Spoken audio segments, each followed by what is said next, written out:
बिस्मिल्लाहिर्रहमानिर्रहीम। अस्सलाम वालेकुम माय यूट्यूब किड्स। आज है मेरे पास आपके लिए वक्त की पाबंदी पर मज़मून।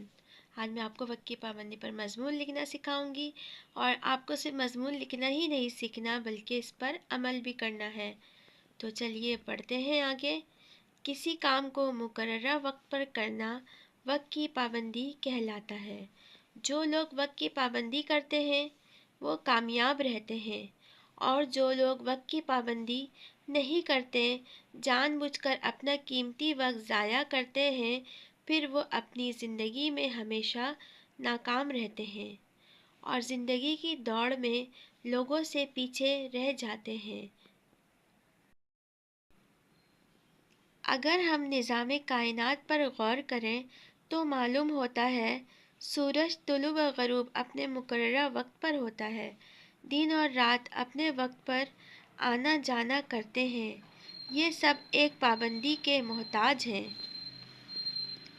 इसी तरह जो तालिब इल्म वक्त की कदर करेगा और वक्त पर अपने काम मुकम्मल कर लेगा, वही इम्तहान में अच्छे नंबरों से कामयाबी हासिल करेगा। जो वक्त गुज़र जाता है वो वक्त हम कभी भी वापस नहीं ला सकते। वक्त एक दौलत है। इस दौलत से ज़्यादा फ़ायदा हासिल करने के लिए हमें इसके इस्तेमाल का सलीका आना चाहिए। वक्त की पाबंदी कामयाबी की कुंजी का दूसरा नाम है। मुख्तसर ये कि जो वक्त को बर्बाद करते हैं वो मुस्तकबिल में बहुत पछताते हैं। इसलिए हमें चाहिए कि हम वक्त की पाबंदी करें। पैसे से हर चीज़ ख़रीदी जा सकती है सिवाय वक्त के।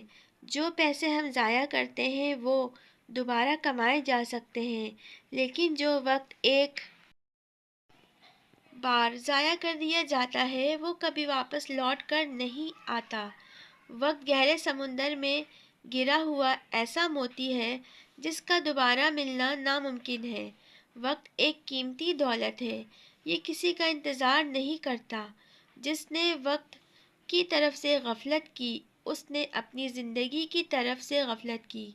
जो लोग वक्त की कदर करते हैं वो ज़िंदगी के हर शोबे में कामयाब होते हैं। वक्त की पाबंदी से हमारी ज़िंदगी में नज़्म व ज़ब्त पैदा होता है। अहकाम इस्लाम के बारे में वक्त की पाबंदी लाजमी करार दी गई है। इरशाद रब्बानी है, नमाज मोमिनों पर मुकर्ररा वक्त पर फ़र्ज़ की गई है। नमाज की तरह दूसरे अहकाम इस्लाम मसलन रोज़ा, हज, ज़कात सब मुकर्ररा औक़ात पर फ़र्ज़ किए गए ताकि इंसान वक्त की पाबंदी से आशना हो सके। वक्त की पाबंदी की आदत हमें बचपन ही से डालनी चाहिए, क्योंकि वक्त किसी का इंतज़ार नहीं करता। क्योंकि वक्त ऐसा परिंदा है जो एक बार उड़ जाए तो लौट कर नहीं आता। लिहाजा हमें वक्त की कदर करते हुए हर काम को सही वक्त पर करना चाहिए ताकि दुनिया व आखिरत में कामयाबी हासिल कर सके। तो बच्चों, उम्मीद है आपको मेरी वीडियो हेल्पफुल लगी होगी। मज़ीद ऐसी इन्फॉर्मेटिव वीडियो के लिए मेरे चैनल को सब्सक्राइब करें, वीडियो को लाइक करें, शेयर करें, प्यारा सा कमेंट्स करें। मिलते हैं नेक्स्ट वीडियो में। Thanks for watching.